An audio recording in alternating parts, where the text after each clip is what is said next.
Magandang buhay sa inyong lahat. Welcome to my channel. Ako po si Reynaldo M. Reyes, The Life Hacks for Success.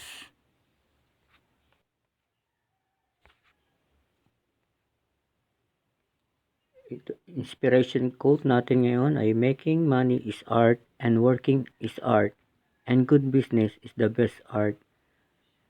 Napakagandang inspirational quote para sa paggawa ng pera. Ito po ang ating special advice sa araw nito, ang gumawa ng pera para umunlad ang ating buhay. At ito ang ating pag-uusapan sa ngayon. May mga katangian tayo na dapat iwasan sa paggawa ng pera. Naman! Wow! Kauna-unahan, ang katangian na dapat nating iwasan ay katamaran. Talagang mahirap kapag tayo ay tinamaan ng katamaran. Siguradong wala tayong mararating o matatapos na bagay sa ating buhay para umunlad. Kaya dapat nating iwasan ito. Dapat meron tayong motivation sa ating buhay.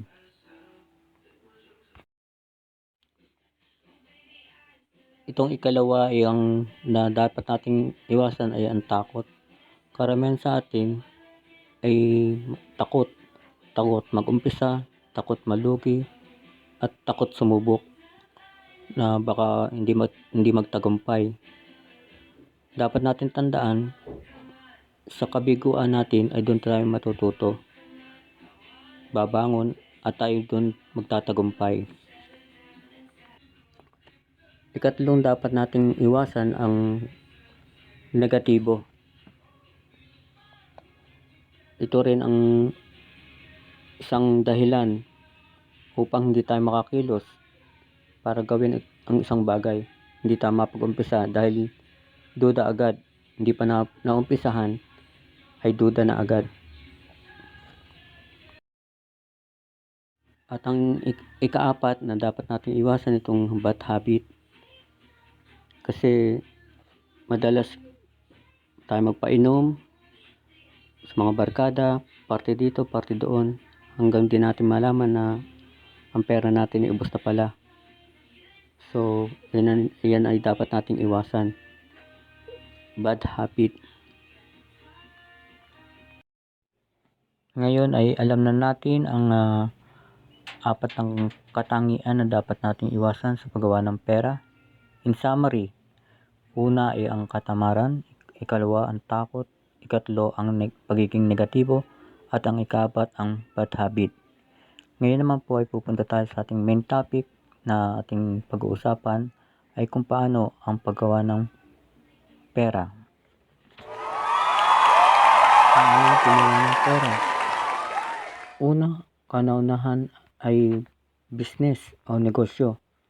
Pagtatayo ng business o negosyo ang magandang halimbawa ng paggawa ng pera. Marami sa atin na yumayaman, umaangat ang buhay dahil sa pagninegosyo. Ang ikalawa ay invention. Marunong ka bang mag-isip ng mga bagay-bagay na mapakikinabangan? Pwede mo itong pagkakitaan. Isang magandang ideas ang mag-isip ng isang bagay na instrument ng panlinis ng gutter. Kaya isang bagay na instrument na makakahawak sa isang object para sa mga disabled person habang sila ay nasa walker o nasa wheelchair. Isang magandang idea yan. Kung magaling ka sa mga invention, pwedeng mag-invento ka ng isang paano mapabili sa mga internet, ang telecommunication. Napakahalaga ngayon sa panahon ngayon ang telecommunication. Kailangan mabilis. Yan, magawa mo ng paraan. Ang sumunod ay investment, stock o mga bonds. Kailangan alam mo lamang ang pag-i-invest bago mo pasukin ang investment. Kailangan meron kang idea sa mga ito para hindi ka malugi. at para kumita. Pang-apat, skill or talent. Kung mayroon kang talento na pagkanta o pagsayaw, isang magandang asset mo ito para kumita ng pera, o kaya public speaking.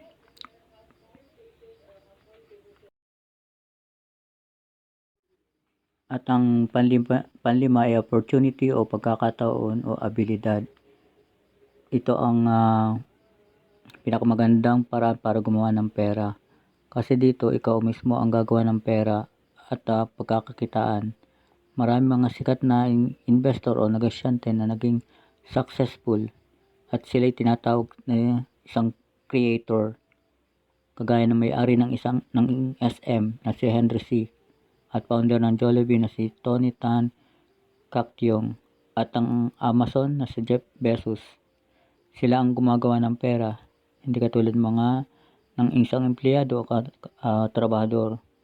Ang trabahador ang nagtatrabaho para sa pera. Isa lang silang empleyado kaya naghihintay lamang sila ng kanilang sweldo, hindi sila ang gumagawa ng pera. Nakaya ng mga creator na sikat na mga negosyante, kaya kaya mo rin. Hanggang dito na lang po muli at sana nagustuhan nyo po ang aking video. Maraming salamat. Oh my God! Wow!